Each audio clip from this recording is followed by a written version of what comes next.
Línea telefónica de este programa de noticias en vivo desde esta plataforma digital, Graciela Pérez. Graciela, pues es cofundadora, compañera de Miriam, de la Comunidad Ciudadana en Búsqueda de Desaparecidos en Tamaulipas. Graciela, primero que nada, un fuerte abrazo para ti, un fuerte abrazo para ese colectivo, un pésame profundo por lo que ha sucedido con Miriam y agradecidos de que nos tomes esta llamada para platicar. Buenos días y bienvenida. Muy buenos días, Carmen. Al contrario, muchísimas gracias por el espacio. ¿Qué dice este colectivo? ¿Qué dices tú de lo que ha pasado? Bueno, es muy, muy lamentable escuchar lo que se ha estado diciendo alrededor de que se estaba cuidando a Miriam, de que se estaba segura. Quienes estuvimos cerca de ella, quienes vivimos esto desde el 23 de marzo que nos enteramos de esta fuga, ella personalmente me hizo saber su preocupación. Todos lo hemos vivido de alguna forma, este miedo de fuga de reos, de liberación por falta de integración de expedientes. Lo hemos vivido y vivimos bajo ese temor y bajo ese miedo. Miriam lo manifestó muchas veces, no solo en marzo, no solo mediante esa grabación, también ella se trataba de comunicar hasta con Rochín o con Vasconcelos para vida de que le atendieran la llamada. Obviamente a base de presión, a base de la escuchaban, pero no hicieron nada. Tú bien sabes que si te atienden no significa que hagan algo. Entonces, bajo esas circunstancias, pues Miriam siguió moviendo y haciendo lazos. Entonces, lo único que nos quedaba entre familias era esto que hicimos, porque ya no sabemos si en las reuniones lo que se diga será usado en nuestra contra, ¿no? Ah, caray, ¿por qué? Nos piden que en las reuniones con las autoridades, básicamente en el Estado, nos prohíben automáticamente que se hagan este tipo de cosas, que se grabe o que se tomen fotos o incluso que se inviten a periodistas. Está prohibido. ¿Por qué? Pues obviamente porque no va a haber ninguna referencia de lo que nosotros estamos exigiendo, de lo que nosotros estamos pidiendo. Te entendí bien, yo dijiste tengo prohibir, te entendí bien, sí. Graciela Pérez, prohibido hablar con periodistas. Que estén con nosotros acompañándonos o que vayan o que estén allí en esta reunión, en ese quizás momento. No dentro, pero tampoco afuera, ¿no? Ah, caray, pues sí, mala cosa, ¿no? Sí, y ahorita, bueno, con esta evidencia clara de lo que nosotros sabemos de Miriam, bueno, qué bueno que está aquí, que se está viendo. Obviamente todas las familias tenemos miedo, tenemos temor de que también nos ocurra a nosotros. Estamos en este fuego, en esta terrible omisión y nos duele mucho. Graciela. Nos duele porque sí. Ella era muy valiente. Ella manifestaba y decía, se enojaba y les decía en su cara a todos lo que ella estaba sintiendo, lo que necesitaba. Entonces, fue una gran certeza el que ella ha participado en la caravana también, ella, a pesar de la caravana contra el miedo. Esto que traía en su pierna. Uh-huh. Ella, como quiera, hacía activo, y eso fue a causa de esa precisamente detención en la que participó de esa mujer. ¿Qué te puedo decir, Carmen? O sea, estamos completamente lastimados. Graciela, todos los colectivos, todas las familias. Sí, totalmente, y todo el país debería estar sintiéndose igual por el significado que tiene que una persona como Miriam haya muerto de esta manera. Dime una cosa, aquí tú acabas de mencionar el trabajo de ustedes y el trabajo de Miriam para la detención de una persona, una mujer que fue detenida, y eso mismo nos acaba de decir el procurador. Aquí tenemos entonces dos elementos, dos hipótesis de trabajo criminal muy importantes. Una, la que estaría relacionada con los presuntos asesinos o los asesinos de la hija de Miriam Rodríguez, que estaban en la cárcel, que se fugaron y que luego fueron recapturados. Esa es una línea obligada, aunque el procurador dice, pero cuando Miriam fue asesinada, ellos ya habían sido recapturados. Esa es una línea de investigación de cualquier manera. Y está esta otra que tú mencionas ahora y que el procurador acaba de mencionar respecto a una reciente detención de una mujer. ¿Piensas, Graciela Pérez, cofundadora con Miriam de esta organización, que esta es otra línea de investigación obligada? ¿Tienes algún, sé que está en proceso de investigación, pero tienes algún elemento que te haga pensar si hay alguna hipótesis más fuerte que la otra respecto a quién puede estar detrás de la muerte de Miriam? Mira, todo es posible. Tú sabes que después de la fuga de esos reos y que fueron recapturados, a los pocos días hubo otra especie como de motín, y donde encontraron un gran túnel que nadie había visto la primera vez. Entonces, todo es posible en Tamaulipas. Entonces, eso nos llena más de temor, porque las líneas, sabemos, nosotros nos hemos tenido que adentrar a investigaciones muy, muy al fondo. Miriam era una de ellas, era muy, muy, muy activa, porque la desconfianza con las autoridades siempre ha existido desde hace años.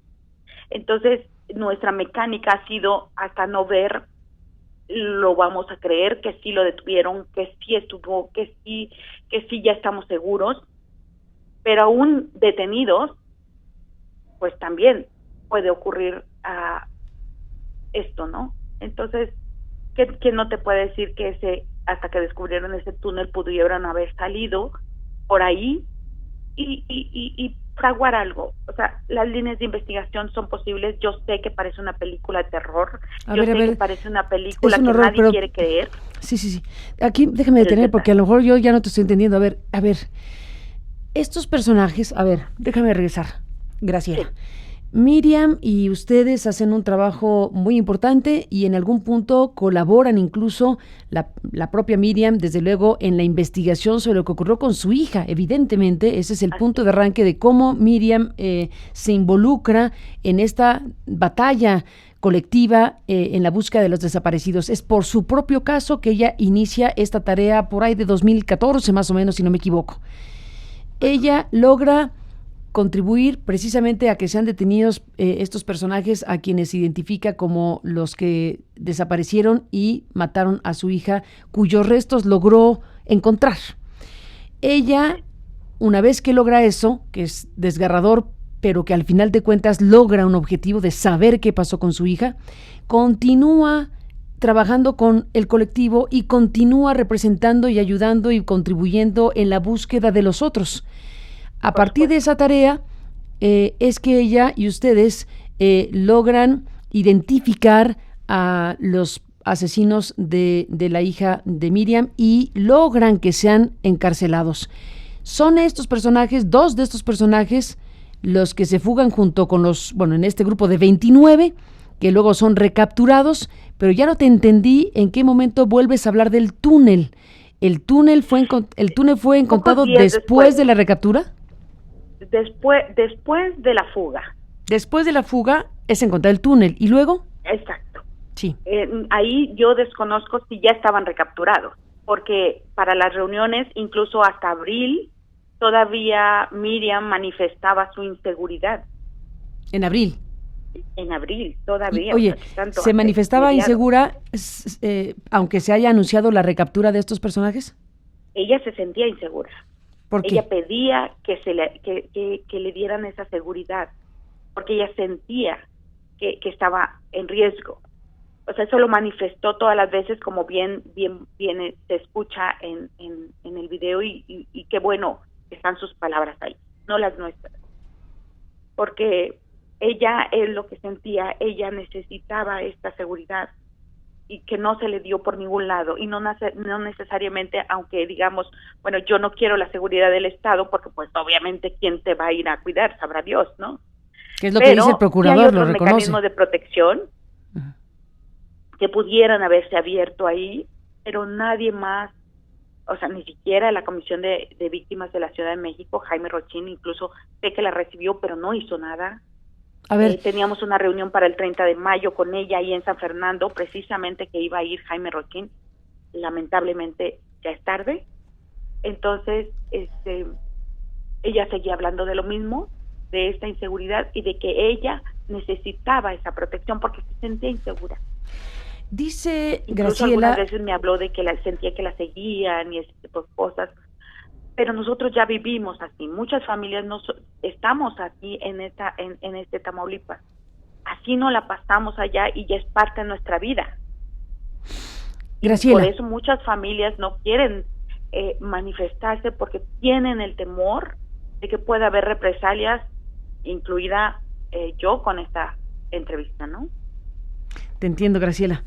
El procurador dice, Miriam no tenía confianza en las autoridades de Tamaulipas, no nos pidió a nosotros protección de forma directa, ella fue a hacer gestiones en la CNDH, en la Comisión de Víctimas, la CNDH le llama a la Comisión de Derechos Humanos del Estado de Tamaulipas, quien a su vez le pide a la Procuraduría protección para Miriam, y en esa escalerita en donde la CNDH le pide a la Comisión Estatal y la Comisión Estatal a las autoridades de Tamaulipas, a las que no quería recurrir Miriam, y finalmente dice las medidas que encontramos necesarias, dado que habían sido recapturados los personajes, fue hacer rondines en su casa. El último rondín fue una hora y media antes de la muerte.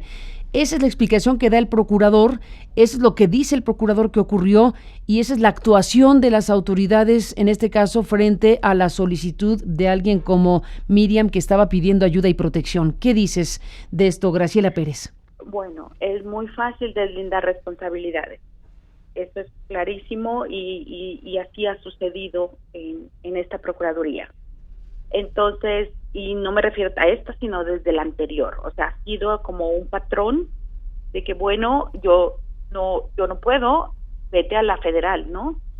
Entonces, el tirar la bolita es bien sencillo y bien fácil, pero terminamos en el Estado, ¿sí? Y Sí, si no al podemos final confiar en el Estado, no podemos confiar en su Procuraduría, no podemos confiar, y con esto ahora menos, estamos realmente desamparados. Entonces Miriam se sentía así. ¿Sabía, Graciela, te pregunto, Miriam, que había tales rondines que informó el procurador hoy? No. ¿No sabía que había rondines en su casa? Yo tengo mensajes de ella donde le estoy hablando a Rochín y no me contesta. Así como hizo las 30 llamadas a este disque policía que se presentó, igual, ¿no? ¿Qué te Ahora, decía? Uh-huh. Si A ver, de verdad existió o sea, ese ¿Cuándo policía, fue la última vez, Graciela, que te acuerdes que Miriam te dijo, le estoy hablando a Rochín y no me contesta? ¿En qué momento te lo dijo? ¿Qué fecha era? ¿Era cerca de este asesinato? durante la caravana, Uh-huh. ella se subió el 26 de abril, todavía entonces dice que bueno, me voy a dar un respiro de aquel lado, pero ella seguía en su activismo, todavía hablamos ese día y un día después, y me contó y dice, pues no, aquí sigue igual, ya regresar a la realidad es pues sentirte con ese miedo y con esa inseguridad. Entonces, pero ella tenía la esperanza de que ahora el 30 de mayo pues ya fuera escuchada y le trajeran alguna razón con respecto a su seguridad. Entonces, fue así. El 30 de mayo estaba prevista una reunión de la Comisión de Víctimas, el presidente Rochín, Jaime Rochín, sí, en Tamaulipas, en San Fernando. Ya habían acordado que Rochín iría a San Fernando el 30 de mayo, ya no llegará Miriam, tristemente, trágicamente. Pero aquí, déjame insistir en este punto, cuando Miriam te dijo, le estoy llamando a Rochín y no me contesta, ¿sabes si le estaba llamando precisamente para saber si estaban activándose los mecanismos para protegerla o era relacionado con la caravana o alguna otra? No, era relacionado con su seguridad. Y sobre todo con esta situación de los reos. O sea, desde el 23 de marzo sus mensajes fueron así: oye, no me contesta y estos siguen libres y qué puedo hacer, y no me dieron, no me autorizaron, por ejemplo, para poder ir a ver a Rochín, después sí le autorizaron, bueno, una serie de cosas que ella vivió en torno a esto para vida de ser escuchada y de que entendieran la magnitud del peligro que ella sentía. O sea, nosotros, las familias que la escuchamos, que estuvimos ahí, que vimos las reuniones, que se lo dijo enfrente a varias autoridades, es evidente su miedo y la forma, así como lo escuchamos en esa grabación. Entonces, sí, eso no, Miriam era una mujer muy firme, muy valiente, muy categórica, pero aún en esa condición de una fuerte personalidad estaba demostrando evidentemente que estaba amenazada y con temores, evidentemente, pues no es para menos. Así es. Dime una cosa, bueno, Graciela, creo que valdría la pena por esto que estás diciendo recuperar lo que las instancias públicas pagadas con dinero público de los mexicanos y las mexicanas, diseñadas para la atención a víctimas y la atención a los derechos humanos, pues hicieron o no hicieron en este caso. Aquí la Comisión Ejecutiva de Víctimas, la Comisión Ejecutiva de Atención a Víctimas ha emitido un comunicado que dice: la CEAF reconoce ampliamente la labor de Miriam Elizabeth en la defensa de los derechos de las víctimas en el estado de Tamaulipas, emprendida a partir de la desaparición de su hija Karen Alejandra. Por su iniciativa y diligencia en las investigaciones, dio con la localización de los restos de Karen en una fosa clandestina, así como con los responsables del asesinato. El comisionado ejecutivo Jaime Rochín del Rincón reiteró su solidaridad y respaldo con las víctimas indirectas y potenciales de la defensora de derechos humanos en Tamaulipas e informó que desde la madrugada de este 11 de mayo, personal de la Comisión de Víctimas se encuentra en contacto permanente con los familiares de la víctima. La Comisión Ejecutiva atrajo para su atención el caso para brindar acompañamiento y atención a las víctimas indirectas y potenciales de este hecho. Derivado de la atracción del caso, las víctimas indirectas se incorporarán y actualizarán sus datos ante el Registro Nacional de Víctimas, RENAVI. De igual forma, la Asesoría Jurídica Federal asistirá a estas con la finalidad de proteger y defender todos sus derechos durante el proceso penal. La Comisión Ejecutiva de Atención a Víctimas exhorta al gobierno del estado de Tamaulipas a dar atención oportuna en los procesos de investigación y procuración de justicia, sobre todo a garantizar la protección de aquellas víctimas cuya vida e integridad estén en riesgo. ¿Qué dices, Graciela Pérez, cofundadora junto con Miriam de esta comunidad ciudadana en búsqueda de desaparecidos en Tamaulipas? ¿Qué dices, Graciela? Pues de entrada que redactan muy bien. El punto aquí a destacar es que efectivamente van a tener que reactivar este RENAVI. Miriam siempre me manifestó que a raíz de que ya había encontrado a su hija, no era aceptada en la Comisión de Víctimas.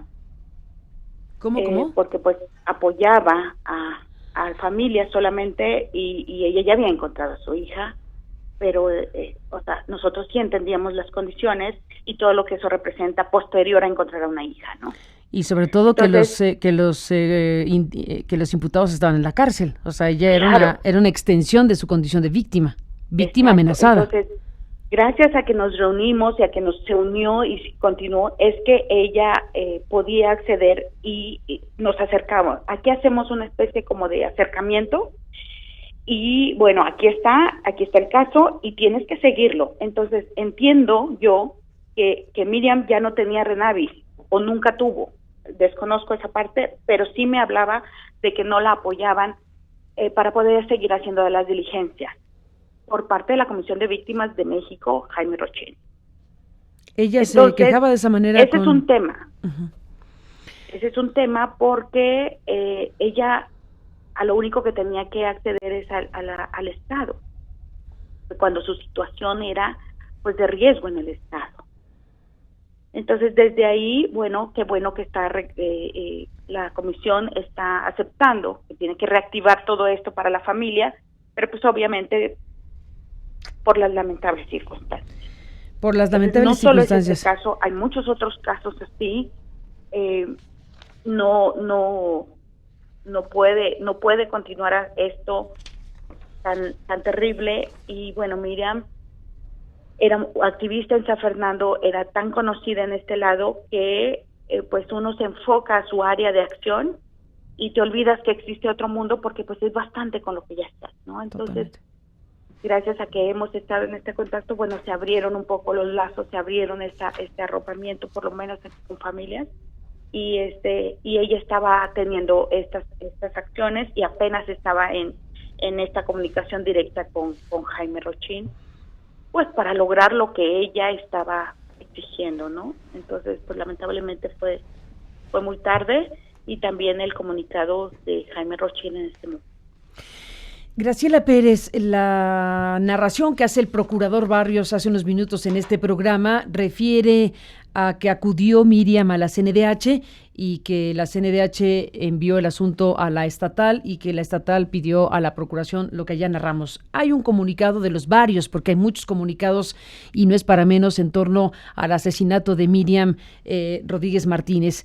Dice la CNDH, permíteme compartir la lectura contigo y me dices tu opinión como amiga cofundadora de este colectivo por los desaparecidos en San Fernando. La CNDH expresa su indignación por el homicidio de Miriam Elizabeth Rodríguez Martínez, representante del colectivo de familiares de desaparecidos de San Fernando, Tamaulipas, y solicita a las autoridades de esta entidad federativa la investigación profesional pronta y exhaustiva del caso para dar con los responsables y que respondan ante la justicia a fin de evitar la impunidad. Subraya una vez más el incumplimiento de las autoridades de los 3 niveles de gobierno en cuanto a su obligación de proveer seguridad pública para prevenir las posibles violaciones a los derechos fundamentales de quienes se desempeñan como defensoras y defensores que están en situación de riesgo. Así que la CNDH subraya una vez más, dice aquí, el incumplimiento de las autoridades de los 3 niveles de gobierno en cuanto a su obligación de proveer seguridad pública para prevenir posibles violaciones a derechos fundamentales. Estamos, dice CNDH, estamos frente a un crimen que confirma esta preocupación de la CNDH. Se trata de la muerte de una defensora que decidió y tuvo el valor de romper el silencio ante la desaparición y muerte de su hija, que dedicó sus esfuerzos a localizar sus restos y que tuvo la valentía de identificar a los responsables. Este hecho condenable ocurre precisamente el día en que se festeja a las madres en México. La CNDH enfatiza que toda intimidación, agresión y afectación del tipo que fuere contra el derecho a defender lesiona gravemente el tejido social y por ende las autoridades de todos los niveles deben atender el sensible problema que representan las agresiones a los defensores de derechos humanos, que solo así estarán en posibilidad de cumplir con su tarea de proteger y velar por el respeto irrestricto a los derechos de todas las personas. De acuerdo con la Recomendación General 25 sobre agravios a personas defensoras de derechos humanos emitida por la Comisión Nacional, es necesaria la sensibilización y profesionalización de los servidores públicos involucrados en la investigación y procuración de justicia con el propósito de abatir el nivel de agresiones en contra de personas defensoras mediante la identificación, atención, sanción y prevención de estos delitos en función del contexto sociopolítico que las víctimas enfrentan como consecuencia de su labor, de tal manera que el Estado asegure el libre ejercicio del derecho a defender los derechos humanos de todo individuo. En esta también se pidió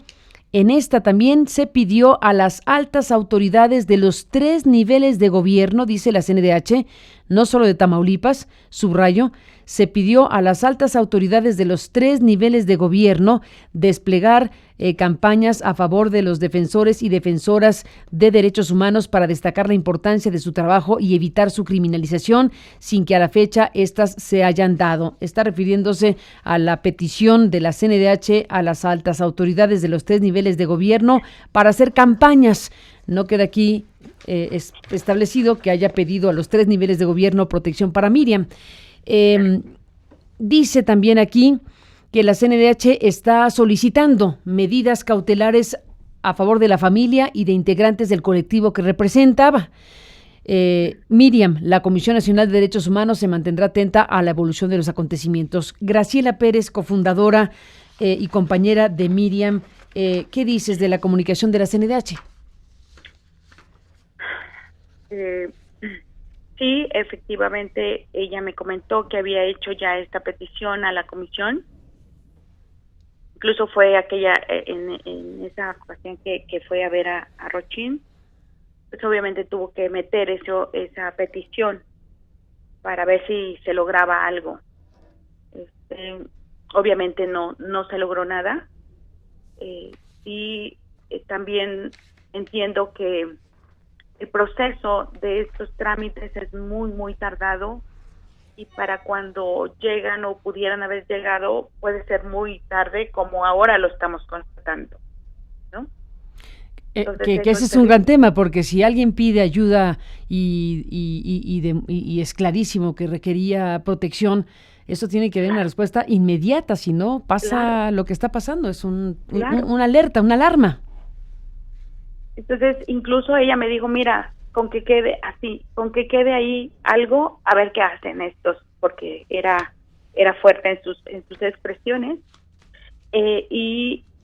pero algo tienen que hacer, ¿no? Y bueno, nosotros acostumbrados a estos trámites tan burocráticos en los que un procurador o un fiscal puedes quedarte esperando hasta 9 horas para que te reciba, pues es terrible, ¿no? Uh-huh. Entonces, ¿qué puede pasar con una petición de este tipo?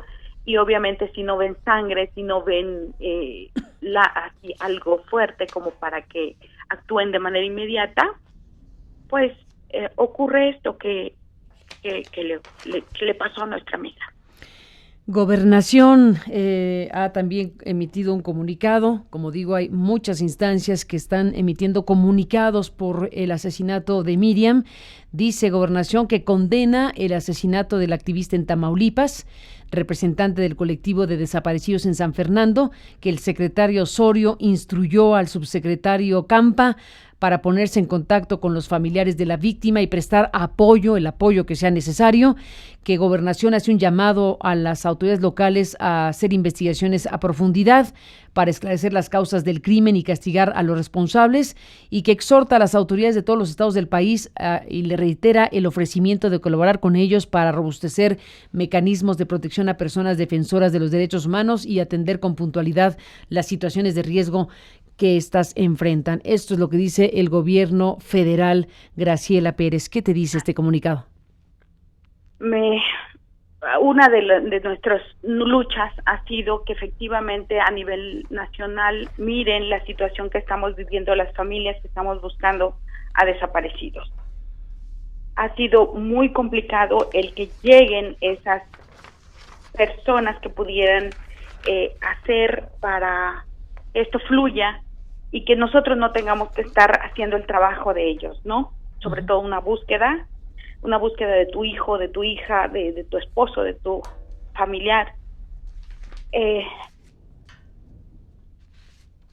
Las ayudas ahorita, qué bueno que ya se está abriendo, qué bueno que ya Tamaulipas está en la mira, porque no solo es San Fernando, es todo el estado. El gobierno federal tiene un número de 5,200 más o menos de familias de expedientes con desaparecidos.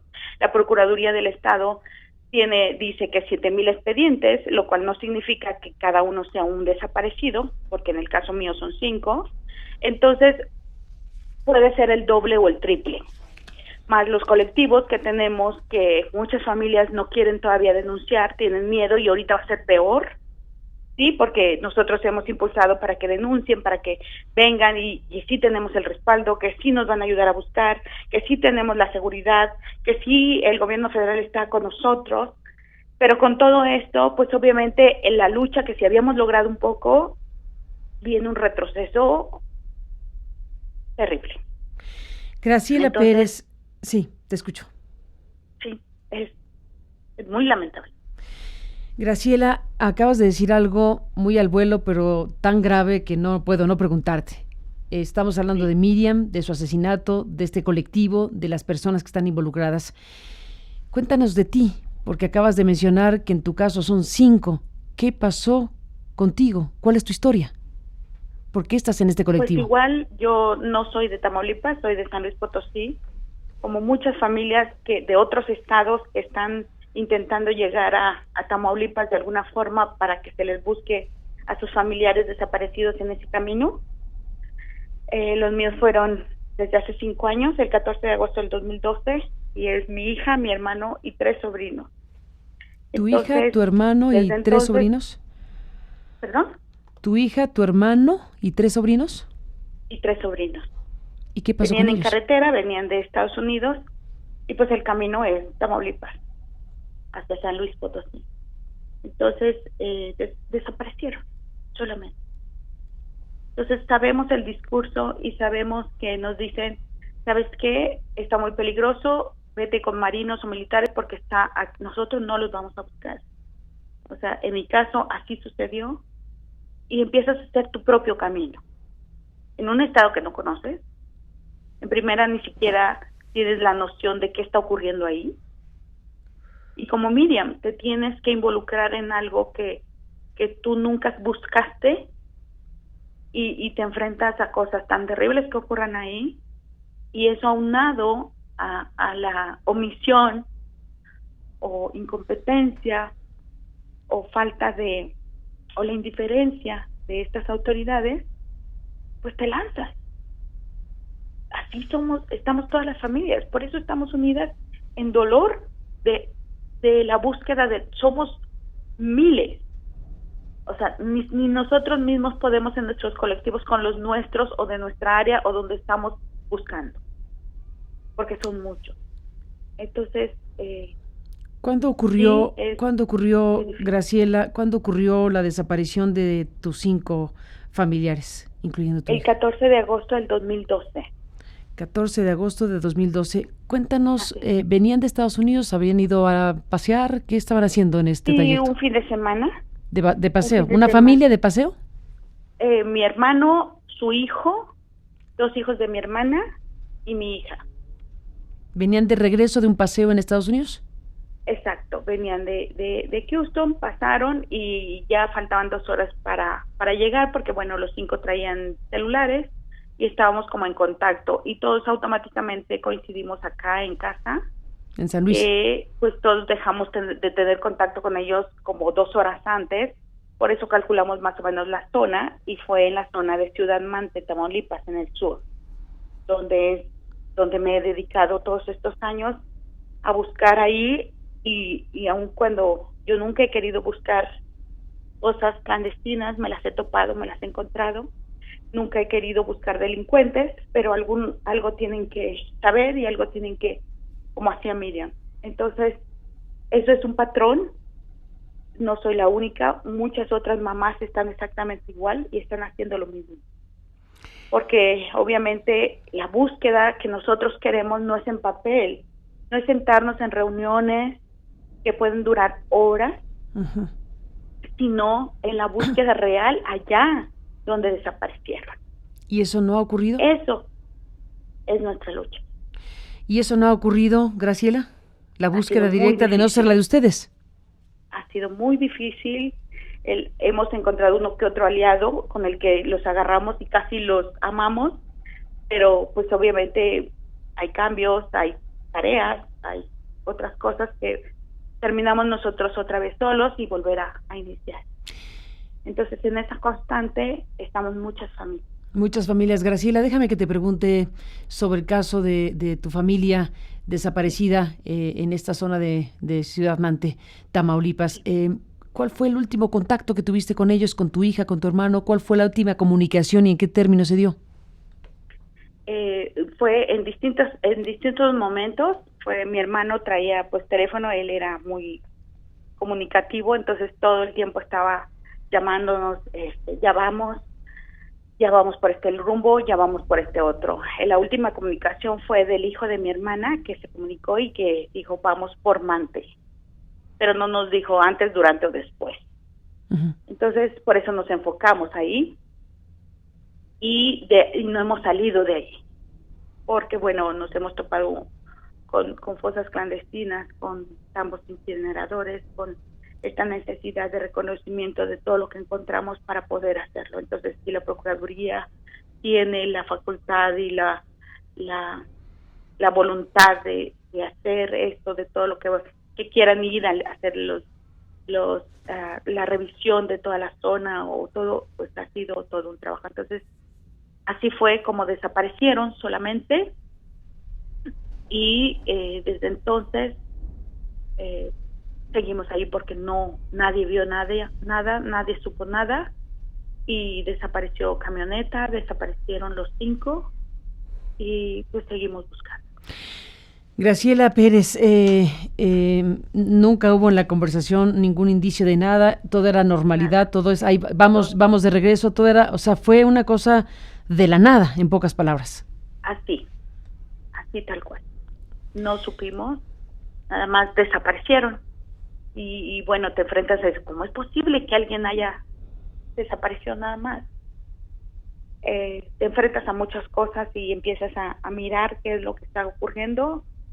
Te aprendes a hacer análisis de contexto de toda la zona, aprendes a investigar, a buscar las formas de cómo entrar a ese estado que pues de entrada te da miedo, ¿no? Pero tienes que encontrar las formas porque no los vas a dejar ahí. ¿Te fuiste, Graciela Pérez, a vivir a Tamaulipas? Nunca he podido irme a vivir, porque bueno, eso representa otro gasto. ¿A dónde me iría a vivir?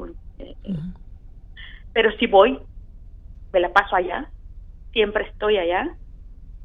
Entonces, ya este camino y esta presión y este estar y encontrar familias que también están en esta misma situación, nos aprendemos a hacer otras actividades, y yo me planto cada mes ahí en la carretera donde desapareció mi familia para hacer volanteos de las familias que han desaparecido en la zona y en Tamaulipas, en la carretera, acompañada de varias familias de ahí de Ciudad Mante, o quien quiera unirse, bienvenidos. Cada mes, cada domingo del último mes, más bien cada último domingo del mes, nos reunimos ahí en esa gasolinera que nos da la oportunidad, y empezamos a volantear. Ahí sí es como es nuestra búsqueda, aparte de irnos a los lugares donde de ahí sale las mismas familias que van diciendo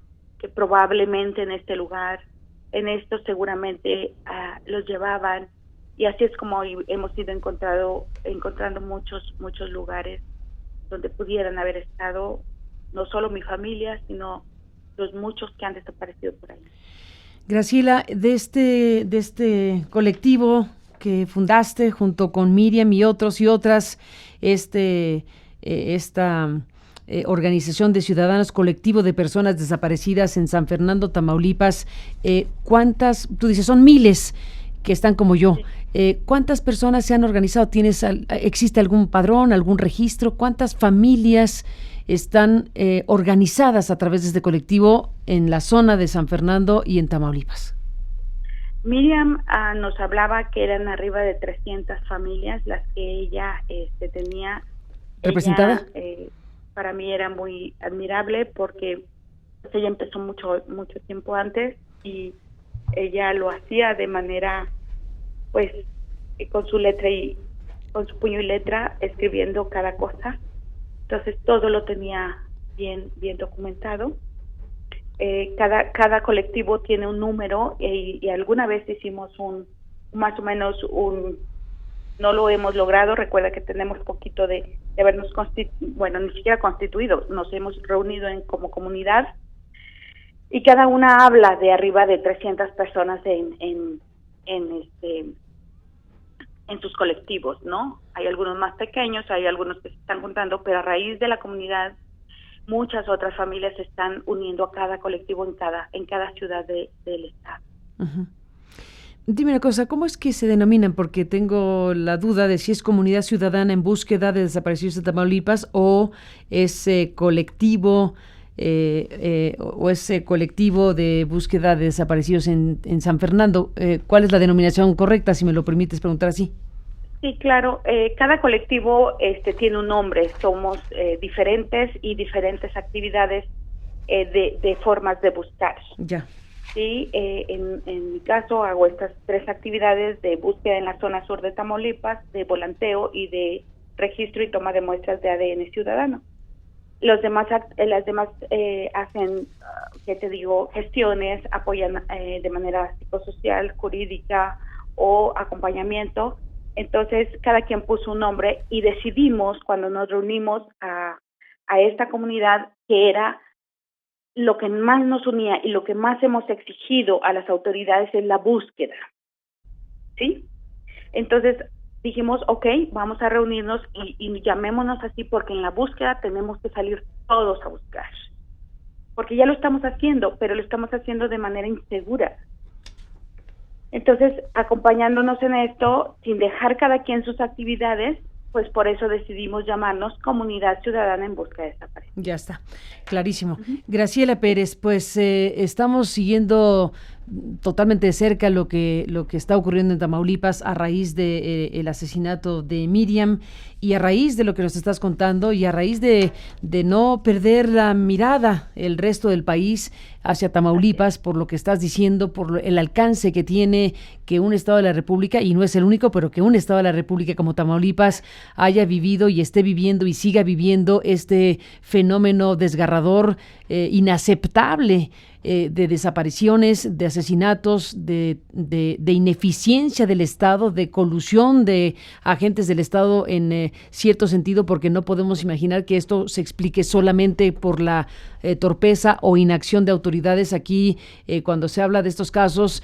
necesariamente se tiene que pensar qué tipo de intervención en términos de complicidad, protección, tolerancia. ¿Qué palabra le pones, Graciela, a lo que es esta red de delincuencia que lleva de la mano acciones criminales tan desoladoras como la desaparición de personas? Graciela. Yo creo que tiene que haber voluntad y que cada quien haga su trabajo como debe de hacerlo, de manera pronta y expedita, porque no podemos pedir una seguridad ahorita y que te llegue el año que entra, ¿no? Sí. Entonces, creo que si todos hiciéramos lo que a cada uno nos corresponde, ya hubiéramos encontrado muchas personas. Entonces, sí creo que entre la voluntad por parte de las autoridades, que deje esa indiferencia y que nosotros, las familias de víctimas, no somos enemigos de nadie. Nosotros solo estamos buscando a nuestras familias. Es lo único que estamos. Graciela Pérez, permíteme enviarte un fuerte abrazo a ti y a todos los que están formando parte de esta comunidad ciudadana. Un fuerte abrazo y seguimos en comunicación, si me lo permites. Buenos días. Muchísimas gracias, Carmen. A ti. Un abrazo igual. Un abrazo para ti, Graciela Pérez, pues hablando de su caso y de su situación y de lo que está pasando y ha pasado, y este panorama que acaba agotando la capacidad de entendimiento de por qué pueden suceder cosas como esas en un país como México. 5 personas que vienen de un paseo, que van en carretera, que llegan a Tamaulipas y que desaparecen. Es el caso de Graciela Pérez y sus 5 familiares, incluida su hija, su hermano y sus sobrinos. Y tal cual, desapareció la camioneta, desaparecieron ellos y nadie puede responder por ello.